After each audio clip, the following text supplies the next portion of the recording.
"Houston, we have a problem." This phrase has become a sort of verbal meme when talking about engineers' mistakes. I will tell you how it originated and what preceded it. In this gripping video, we explore how unbridled pursuit of profit and engineering errors led to a catastrophic oil leak on a platform owned by British Petroleum. We'll trace the incredible reconstruction of the Sydney Opera House, where for 47 years it was impossible to enjoy classical music due to a designer's mistake. These stories are vivid examples of how technical miscalculations can have catastrophic consequences. They serve as a harsh reminder that arrogance and greed can lead to tragedy. In the spring of 1970, NASA was preparing for its Apollo 13 mission, during which astronauts Jim Lovell, Jack Swigert, and Fred Haise were to become the third crew to land on the moon. But it was supposed to be more than just a walk on the Earth satellite. Their mission was to reach the highlands of Fra Mauro on the moon and explore the Imbrium Basin, conducting geological experiments along the way. In addition to scientific goals, the mission also aimed to expand human capabilities in lunar conditions, laying the groundwork for future exploration. But the three astronauts never reached the goal of the space expedition. An oxygen tank for fuel cells exploded on board. NASA's subsequent investigation revealed that the oxygen tank had been accidentally dropped during pre-flight technical maintenance of the previous Apollo 10, causing minor internal damage that went undetected during checks. During tests of the reinstalled tank, it failed to properly drain the oxygen. The engineering team decided to address this issue by heating the tank overnight to force the liquid oxygen to burn off. However, due to a voltage spike, the heater's automatic switches failed, and the temperature soared to 1,000 degrees Fahrenheit. Although there were no outward sign of a problem, the heaters evidently damaged the wire insulation inside the tank, effectively turning it into a bomb awaiting detonation. During the flight, astronauts had to periodically activate internal fans in the fuel tanks to mix super-cold oxygen. During one of these activations, damaged wiring caused a spark and a subsequent fire. It was found that the normal supply of oxygen, electricity, light, and water had been disrupted. The landing mission was aborted, and astronauts and ground controllers began devising emergency procedures. The lunar module Aquarius became the crew's lifeboat, supplying them with oxygen and serving as their backup engine. Although the module was never intended for such widespread use, its energy reserves and capabilities proved crucial for the successful return of the crew. The damaged spacecraft continued its flight to the moon, orbiting it and beginning the long, cold journey back to Earth. Conditions on board the spacecraft were harsh. The crew switched to 1/5 rations of water and kept the cabin temperature a few degrees above freezing to conserve energy. After the safe return of the crew, NASA conducted an investigation into what went wrong during the mission, gathering valuable data that could help them prevent mission catastrophes in the future. As a result of a series of critical design changes, the modules were modified to make them safer, stronger, and better equipped to operate in the unforgiving expanse of space.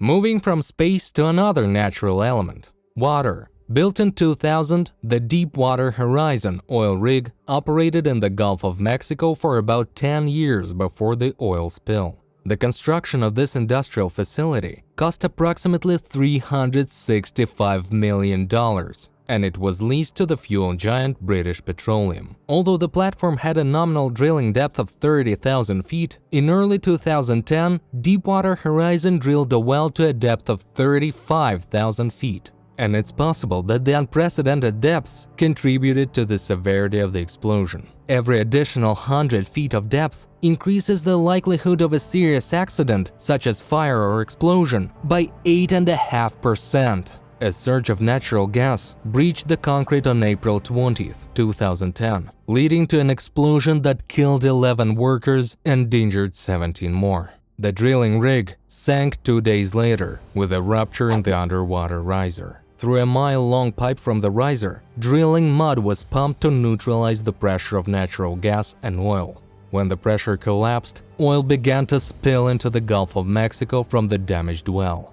The blowout preventer device was supposed to automatically engage in case of an explosion, but it malfunctioned due to improper maintenance. Subsequent attempts to activate it using remotely operated vehicles on the ocean floor also failed. Investigations showed that the oil company not only knew that the cement mixture they used to make the concrete casing was subpar, but also that BP had faced nearly identical spills before. 2 years earlier, a similar accident occurred on an oil platform in the Caspian Sea, and the oil producer decided to cover it up. Both concrete casings used the fast-dry method, causing the cement to fail under high pressure. Over 1 month, more than 3 million gallons of crude oil spilled into the Gulf of Mexico.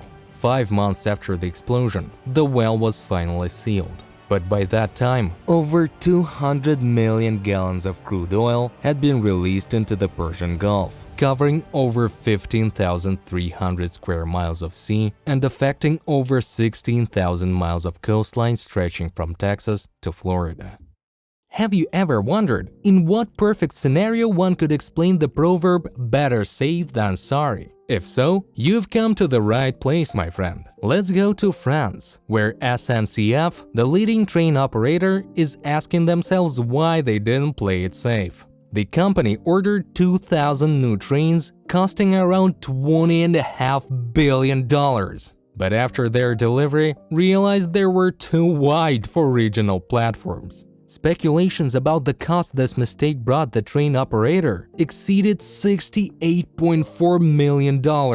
There were about 1,000 platforms that needed to be rebuilt to fit the dimensions of the new trains. Why did this happen? The national operator apparently provided SNCF with platform sizes that were put into operation less than 30 years ago. But they forgot about railway stations that were built even earlier and therefore unable to accommodate the new wide trains. As it turned out, the edges of the platforms were too close to the tracks at several stations, limiting the introduction of new trains. The transport minister stated, "When you separate the railway operator from the railway company, this is what happens." The country's railway network operator failed to account for the dimensions of stations for the new trains, and the manufacturer SNCF didn't bother to double-check the figures. The main issue was that the trains were a few centimeters wider than the stations, but in some cases, two new trains couldn't pass each other on opposing tracks. It's like buying a new Ferrari and realizing it doesn't quite fit in your garage because you've never had a Ferrari before. A vivid analogy, but still not a very good excuse for what happened. Whether it's airplanes, trains, or cars, technical standards change over time, and stations would likely have had to be revamped anyway, and $68 million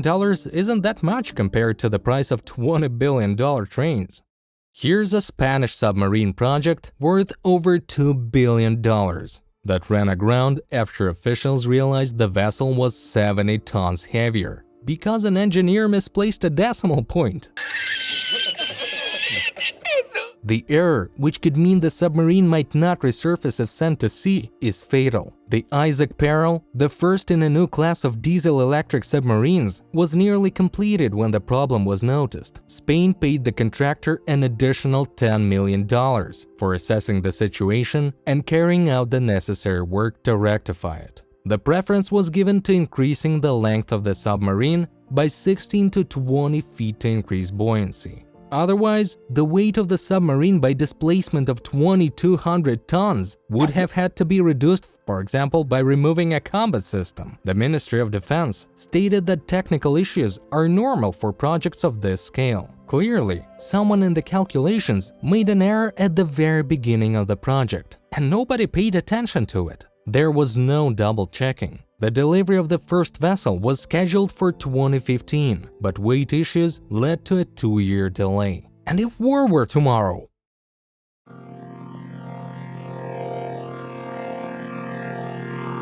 They say the greatest mistake a person can make in their life is to live in constant fear of making a mistake. But when it comes to construction work, mistakes are better avoided altogether. They can be not only dangerous, but also quite costly. Take, for example, the Tacoma Narrows Bridge in Washington. Construction was completed in 1940, and the double suspension bridge was a unique and unprecedented structure. In today's equivalent, it cost about $1 billion.